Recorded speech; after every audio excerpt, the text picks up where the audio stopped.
Hello, everyone, and welcome to the B2B Marketing Podcast. My name is Kavita Singh. I'm head of growth solutions content at B2B Marketing. And today I am here with Jon Buckthorp, the commercial director over at Differentiated. And we are here in your office. We are here to discuss a brand new report that came out.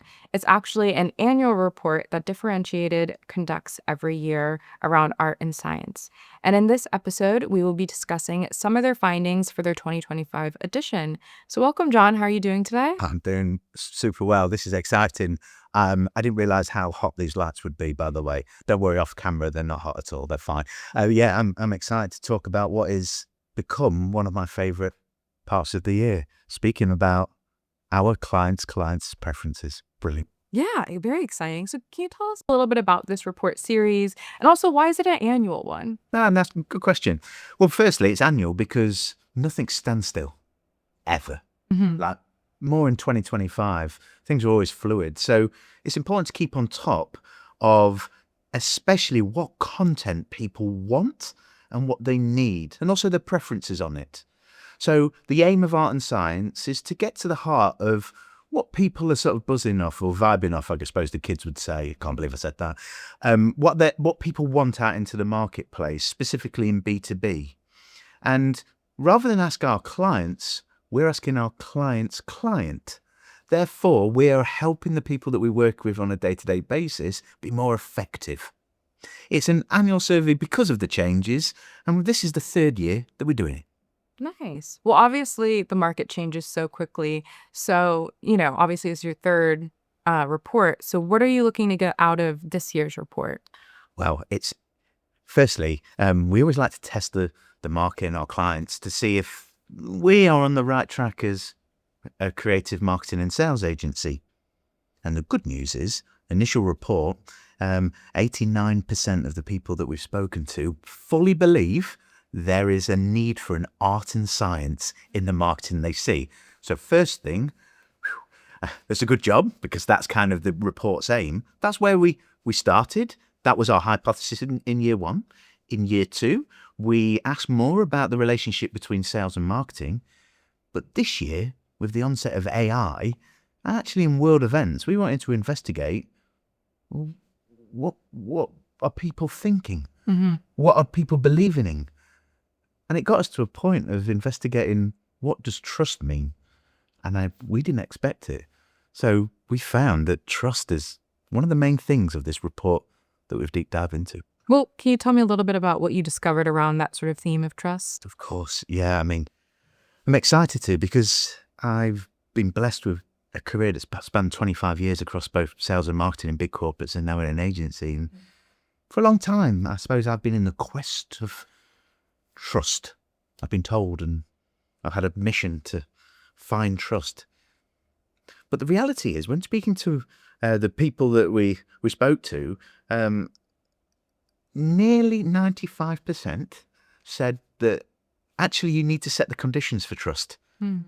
And it's belief that you need to concentrate on, and trust is only a factor after you deliver the product and service. So as we've started to think about content and the dynamics that our clients need, maybe, just maybe, we've all been focusing on the wrong thing. Maybe the game is delivering belief, not trust, because people think that's what's required, and it comes after delivery. And this might seem overly simplistic, but what's the difference between trust and belief in B2B marketing? Good question. Well, let me put it this way. I've got a great sense of humor. I haven't.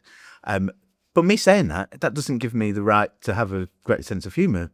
But essentially, sending out 5-touch emails and expecting someone to trust you as that, it's folly. Mm-hmm. Effectively, think about this. Trust me, I'm a marketeer. And I may as well have done that. I'm a marketeer, Yeah. So before trust is really earned, you've got to create an element of belief. You have to have something that takes people on a journey. So hanging around the belief area, I think that's where, I know from feedback, that's where the magic lies. And our clients' clients are telling us they fully believe that too. This has been a revelation for us. Wow. Yeah, really interesting stuff. I know you set a teaser of sort of the report and some of the findings. One of the beliefs is actually around content, and I wrote down one of the stats. Despite spending, on average, almost 2 hours per day looking at marketing material, many don't finish reading what they start, and two-thirds never get to the conclusions where providers place their proof points, arguably the most essential part. But why do you think that is? Well, it's one of the findings of the report, actually. We found that, and we created this word factory, actually. I stumble over it a little bit, so if I get this wrong, I'm sure we might be able to edit this out. But there's this thing that we've coined content dysmorphia. Mm. And essentially what this is talking about is there's a lot of content people need to read, right? There's a lot more to read. But actually, having lots more content isn't a problem. The ability to process that and set a direction against an ever-changing ground of priorities is. So people are actually searching more and more, spending more and more time on B2B content because actually they need more validation. People having to make more decisions now, and 54% of the people are having to spend even more time to make decisions. So think about that. Wow. So the search for more content isn't because there's loads of quality content out there. It's because they need more validation. Belief is what needs to be built because trust can only be given after things are delivered. Wow. Well, I mean, I know you mentioned it in the beginning around the sort of AI piece. I'm guessing AI can sort of fuel that content dysmorphia, which I'm going to steal that phrase because I like it. But yeah, with so much content going out, I imagine AI plays a huge role in that. And it can do. But again, I suppose 96% of the people that filled in our report are using AI on a daily basis. That's not the chat here. But actually what they want from AI is things that are helping them do their day-to-day tasks. When we both reflect from this meeting, we might use a bit of AI to proofread our notes or to check out. People are investing and they want more time on that. But the thing that is sticking with people is they need authentic voices. They need people to be really true and visible about what they're talking about in the industry. And it's led to some really interesting things about thought leadership, actually. With AI, blurring the lines with what authenticity means out in the world, and again, what trust means, the path to belief isn't using AI more for creativity or content. It could be to set up a new platform of engagement. That's certainly what differentiated Think. We've developed some technology to do that, to help engagement, not content creation. So, yeah, 2 hours a day, but it's because people need a safety net to find the truth that they're looking for. Yeah, really interesting stuff. I know you mentioned that people use AI for sort of like everyday activities, maybe just for notes and, content curation. But in terms of the way AI is creeping into other different fields of, it could be lead scoring or personalization, like how do you think audiences are reacting to that? Well, it should be silent. It should be invisible. And the audience, the people, they shouldn't see it. But the practical reality is they do. Most organizations now in B2B, you and me included, we get 3 or 4 emails and LinkedIn messages, just bumping this up to the top of your inbox, blah, blah, blah, blah, all following the 5-touch methodology, most of them generated by AI. So the actual process is now seeping through. And don't get me started on that line that every AI program puts into every bit of text. Oh, right? M-dash. M-dash. Well done. So I think the quest for engagement, and therefore the quest for belief, is the way you get to trust. But focusing on using AI to get trust without displaying that it's used by AI or making it too overt, I think that does the absolute opposite. Is there like a solution to sort of the AI skepticism that does happen when we see something that blatantly is AI? Say it's AI. The beauty of combining what our clients want is art and science, and AI is a wonderful tool, sequencing DNA, doing medical research, doing a whole host of things. So being proud about what AI can do, but being overt, and in fact, the entire creative for our report has been worked with AI, but amazing humans. Yeah. And that's the blend of I guess, art and science that we need to always draw out. And I don't think we should be ashamed of it. It's a wonderful service. And it will be the map of future generations to come. You and I have a different education compared to the next generation of people. It makes me think about exams and coursework, though, right? Ooh. Right. Yeah, I know that's a bit of a question mark, which that's maybe for another podcast episode. I think it goes beyond our brief. Yeah. I think that's all really interesting stuff. And at our Propolis Leaders Forum, we talked a little bit about how a lot of marketeers are using AI.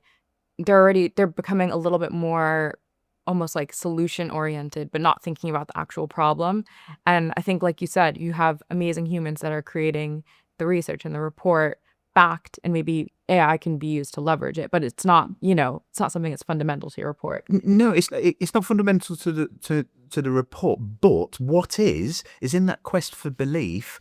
And remember, when we talked about people who find it difficult to find the truth or the answers, over 68% said that it could be a way to get creating content that's really, really engaging, displaying and being authentic that is generated by AI is a great way to help people get a safety net to make decisions.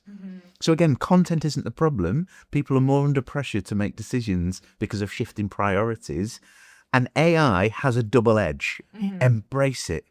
But don't forget the human aspect of it, the blend of art and science. Hence why this report's so well named, right? Do you think that name is ever going to change? Just curious. Art and science is always... I tell you for why. This weekend I went to see Oasis, right? Unashamedly, I'm a huge fan. This is season 2 for Oasis for me, by the way. Season 2, that is. Episode 2, I went twice. What they're doing is, in essence, of bringing both the artistry of the experience and the science of some incredible marketing. Their tie-ups with some of the biggest brands in the world, Adidas, Land Rover, right? Rock and Roll for the new Discovery for their off-road vehicle. It's incredible. I think this will be a case study of both art and science for marketeers of how Oasis have come back into play.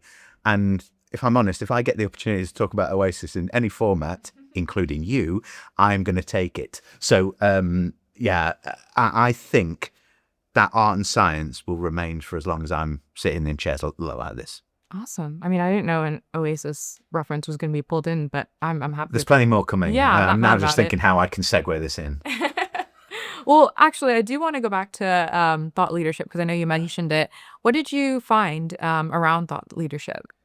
So this is really interesting to me because, again, all my career, thought leadership has been one of those fundamental anchors, unattainably the thing that people look to as one of the premium aspects of our go-to-market of marketing. Worryingly, though, 54% of the audience that we spoke to have downgraded it this year. There's been a massive drop on a year-to-year basis.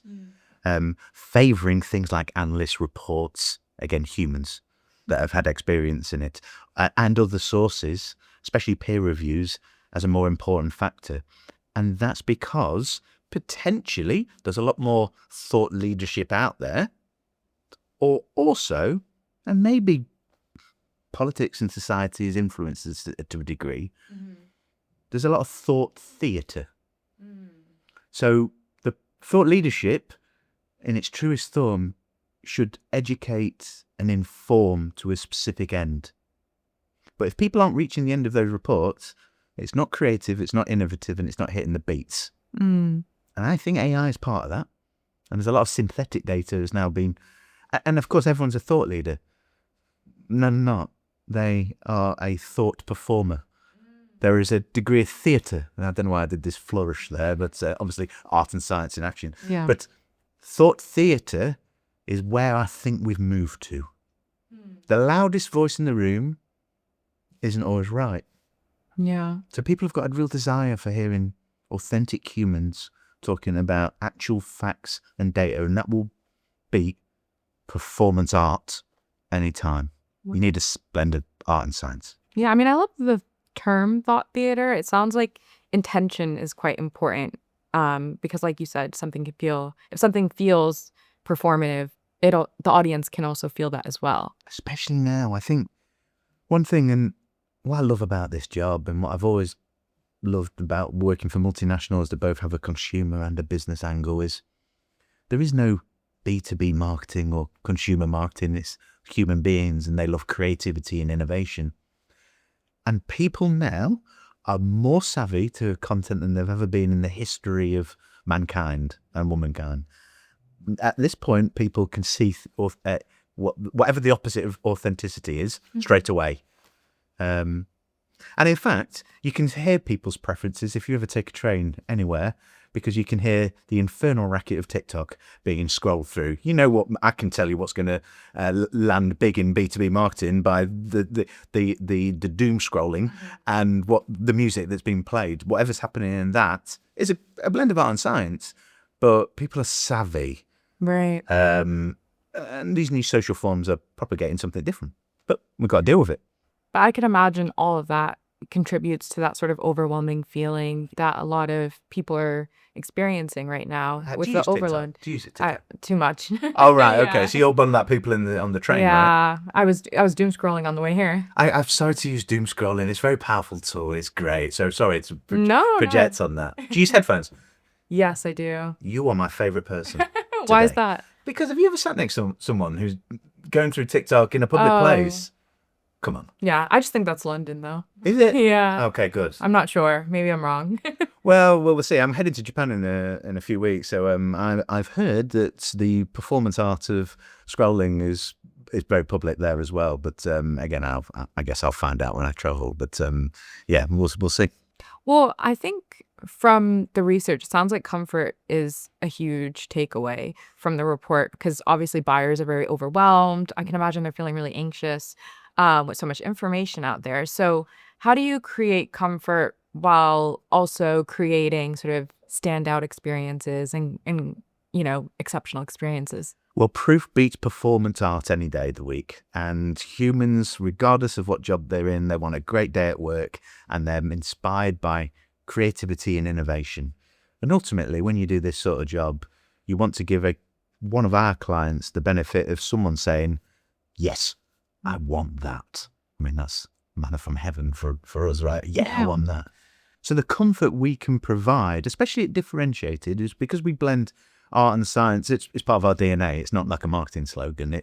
It's a brilliant coincidence this report propagates our support. But the practical reality is at Differentiated, we can give messaging a clarity, a degree of personalization that goes to personal, not generic, but also something that looks great, sounds great, and feels great. And then experimenting with different forms of AI, such as our tool called Sense AI, which focuses on the engagement of a report rather than the creation of it. So to get to that point of people not getting to the end, that's because it's not answering the question that they want. So how about we provide a tool that allows you to ask your own questions of your own report for your client's clients?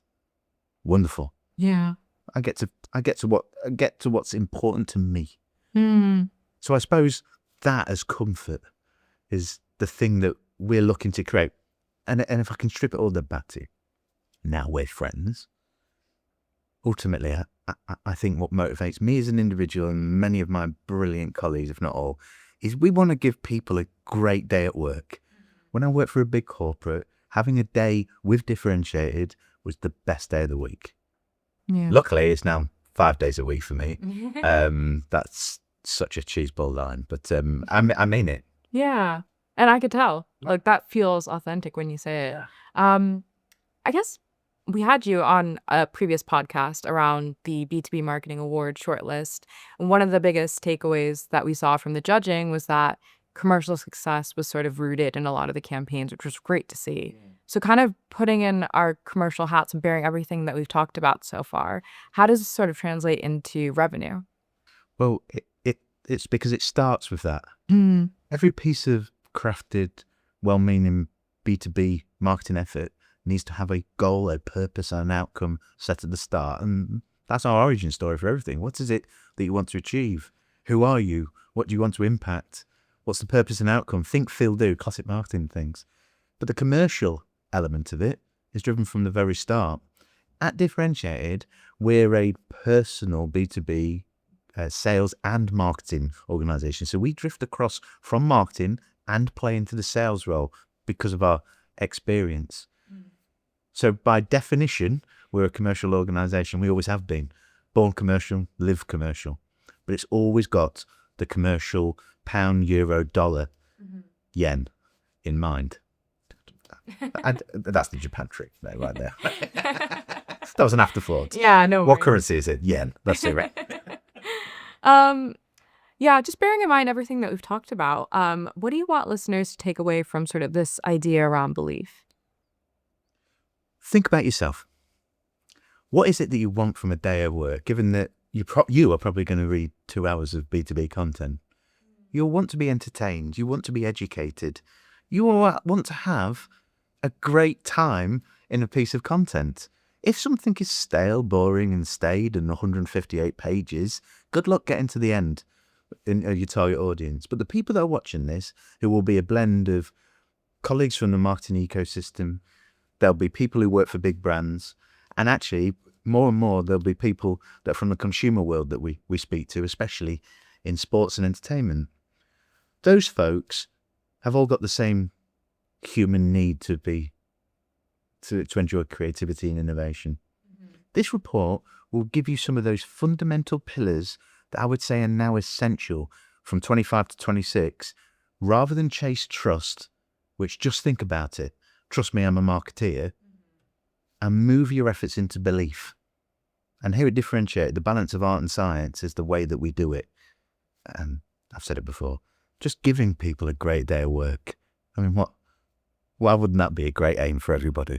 Well, that about wraps up our podcast episode, and I think that's a great note to leave on. If you'd like to hear more from Jon, I'm sure he wouldn't mind a quick LinkedIn message.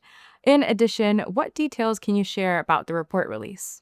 So we're going to be leading out on in the next few weeks on a keynote stage to talk to 80 CMOs and directors of marketing and sales about the findings of this report, and it's going to anchor around trust and belief. And I'm just realizing this will be shown after. So if you get in your DeLorean and go back to the future, this is when, if you see what I mean. Yes. So that's going to happen on a keynote stage. We're also going to be, and I'm so pleased with this, by the way, we're going to be the B2B ABM app sponsor. So for the 500 people that are going down to Houndsgate, right? Houndsgate, Differentiate are going to be in your pocket all day, and we're going to be giving you some tidbits, some information, and maybe some links to some cool stuff throughout the day. So you can look out for that.